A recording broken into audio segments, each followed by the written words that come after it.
Why did David commit adultery with Bathsheba? This is the question we seek to answer today as we continue our verse-by-verse study of the book of 2 Samuel on walking through the Bible. His word, the glory of his cross. Today we're going to be discussing 2 Samuel chapter 11, verses 1 to 13. But before we do that, let's read the passage. If you have a Bible with you, you can turn to 2 Samuel chapter 11, verse 1. If you don't have a Bible, don't worry. Just follow along with us on the screen. The version that we'll be reading from is the New King James Version. So 2 Samuel chapter 11, beginning at verse 1. It happened in the spring of the year, at the time when kings go out to battle, that David sent Joab and his servants with him and all Israel, and they destroyed the people of Ammon and besieged Rabbah. But David remained in Jerusalem. Then it happened one evening that David arose from his bed and walked on the roof of the king's house. And from the roof he saw a woman bathing, and the woman was very beautiful to behold. So David sent and inquired about the woman. And someone said, "Is this not Bathsheba, the daughter of Eliam, the wife of Uriah the Hittite?"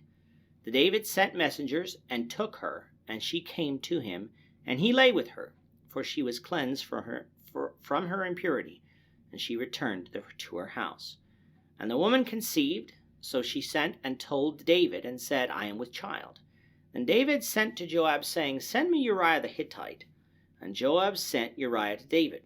When Uriah had come to him, David asked how Joab was doing, and how the people were doing, and how the war prospered.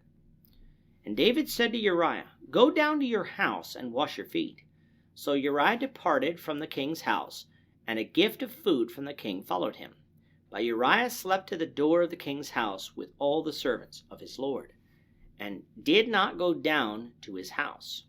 So when they told David, saying, "Uriah did not go down to his house," David said to Uriah, "Did you not come from a journey? Why did you not go down to your house?" And Uriah said to David, "The ark and Israel and Judah are dwelling in tents, and my lord Joab and the servants of my lord are encamped in the open fields. Shall I then go to my house and eat and drink and to lie with my wife?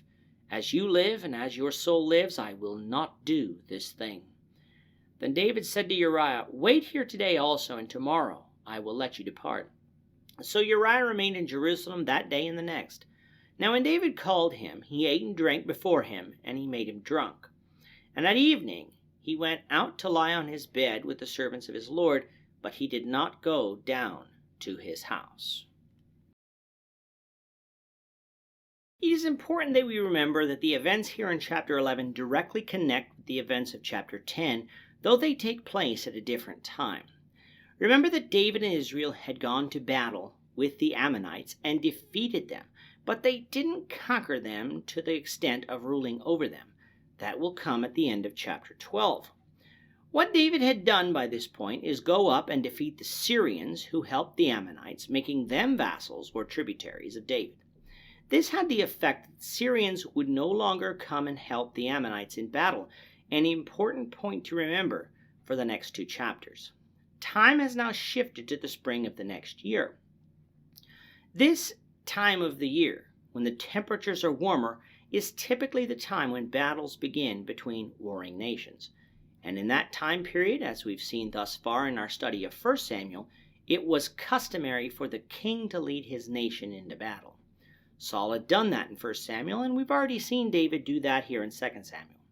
But for whatever reason, David decided not to go out to battle the Ammonites on this particular occasion, instead deciding to remain in Jerusalem while sending his general Joab to lead the army as it besieged Rabbah, Ammon's capital. And so it happened one evening that David arose from his bed and walked on his roof. An understanding of the topography of Jerusalem will help us understand why what happened next was possible. The city of Jerusalem in the time of David, also known as the City of David, was not as large as it is today, nor even as large as it would become in the days of Solomon, David's son. The city itself was located on a slope, meaning that houses built on the highest part of the slope, no matter how tall they were, would be able to overlook any of the houses built lower on the slope. Thus, since David's palace was likely to be the tallest house in the city, and it was likely built at the top of the slope, David could view the rooftop of any house in the city with ease, and he could even view the rooftops of any houses that could have been built to the east across the Kidron Valley. We don't know where exactly David looked, but wherever he did, he saw a young woman bathing on the roof, and the woman was beautiful to behold.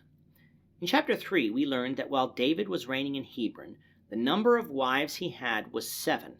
And chapter 5 tells us that that number grew when he began reigning in Jerusalem, which is a direct result of the events of this chapter.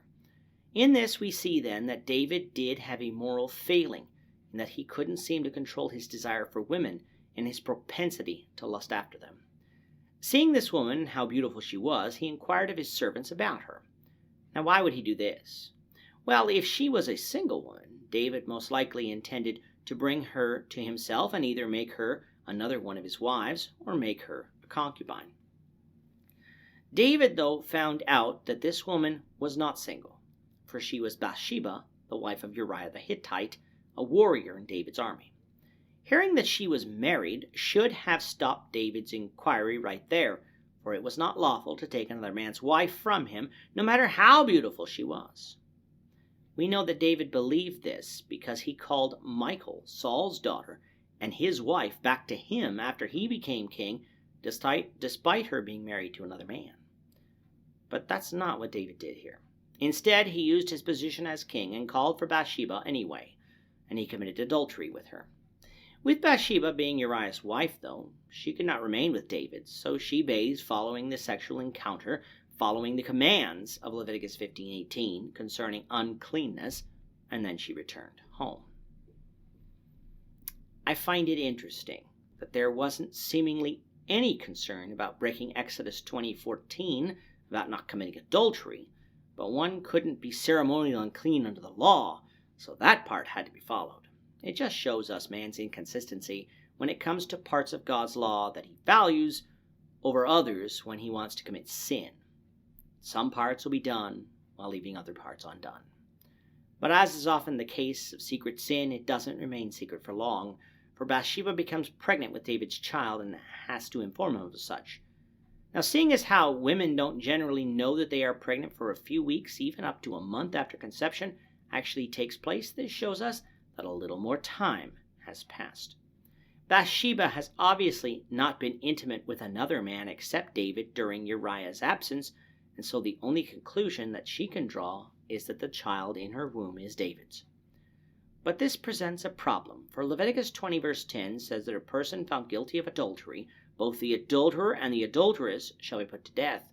Kings were not exempt from this law, and so David and Bathsheba stood condemned. Now, sometimes adultery, unless caught in the act, is difficult to prove, and so not all adulterers are put to death because the death penalty in Israel couldn't be exacted without 2 or 3 witnesses, according to Numbers 35:30. An actual pregnancy, however, along with the testimony of the husband that he had not been intimate with his wife, would be those 2 witnesses. And in this case, Uriah's fellow soldiers could attest that he hadn't returned from battle, providing even more witnesses against David and Bathsheba. Thus, in order to hide this adultery from coming to light, David sent word to Joab in the battlefield to send Uriah back to David under the pretext of reporting on the battle with the Ammonites. Once Uriah made this report, David told Uriah to return to his house and wash his feet. He even sent a gift of food to the house of Uriah as well, most likely to put Uriah in a good mood, so that he would become intimate with his wife. But Uriah did not go home. He rather slept at the door of the king's house. When David inquired why Uriah did not go home, Uriah responded that Israel was at war, living in tents and dwelling in the fields, so why should he, as a soldier, live any better than them and go home and lie with his wife? This shows us that Uriah is a man of integrity and honor, one who believed that duty came before pleasure. But Bathsheba was still pregnant, and he needed Uriah to go into her, so he asked Uriah to wait before going back into battle. David's next ploy was to get Uriah drunk so that he might behave in a way he might not have while sober, and then go and lie with his wife. But even then, Uriah did not go down to his house to lie with his wife, instead lying on his bed with the servants of the Lord. David's plan was not working. But what was he to do? We'll find out, the Lord willing, in the next lesson. But before closing, we must answer the question, why did David, a man after God's own heart, commit adultery with Bathsheba?